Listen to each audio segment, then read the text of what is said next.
हमारे जीवन में आने वाली समस्याएं ये इशारा करती हैं कि हमें बिना किसी कारण के परेशानियां नहीं आ रही हैं, यानी हमें अपने जीवन में कुछ बदलाव करने की जरूरत है।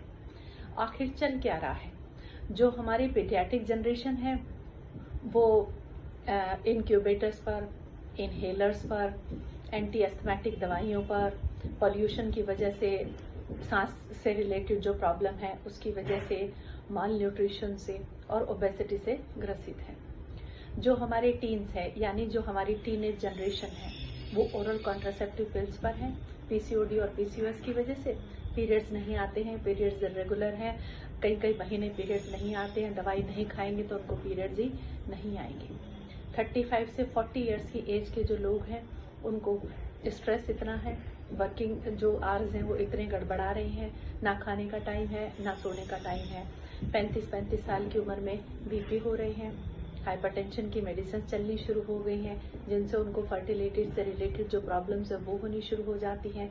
उनके स्ट्रेस लेवल इतने बढ़ गए हैं कि उन्हें अभी से ब्लड शुगर के लेवल उनके हाई होने लग गए हैं। उनका अकेलापन में इतना ज़्यादा बढ़ गया है कि वो एंटी डिप्रेसेंट्स, एंजाइटी और एंटी डिप्रेसेंट्स की मेडिसिन खाते हैं।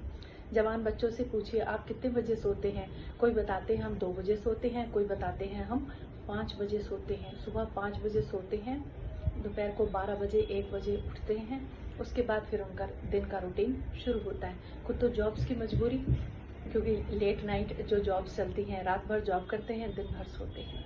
सो आफ्टर ऑल हेल्थ का क्या होगा?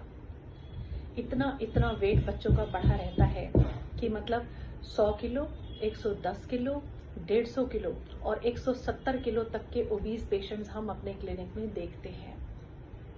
अगर आप अपने शरीर को परेशान करेंगे तो शरीर आपको जल्दी ही परेशान करना शुरू कर देगा, क्योंकि इतने वेट की वजह से आप उठ बैठ नहीं पाते हैं, आप एक्टिव नहीं रह पाते हैं, आपके एनर्जी लेवल कम होते हैं, आपके हार्मोन्स के बैलेंस होते हैं, आपको पीरियड्स ठीक से नहीं आते हैं, आपकी सेक्स लाइफ बिल्कुल ना के बराबर रह जाती है, आपको एंजाइटी और डिप्रेशन घेर लेते हैं।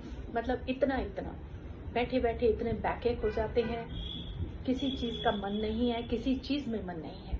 तो अगर शरीर आपको परेशान कर रहा है और बीमारियां आपको धीरे धीरे घेरना शुरू हो गई हैं, तो वो इस बात का इशारा है कि आपको अपने लाइफ स्टाइल ठीक करने की जरूरत है।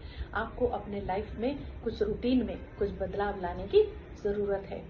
जल्दी ही विचार कीजिए इस बारे में। शरीर को परेशान मत कीजिए, वरना आप अंदाजा नहीं लगा सकते कि शरीर आपको कितना परेशान कर सकता है।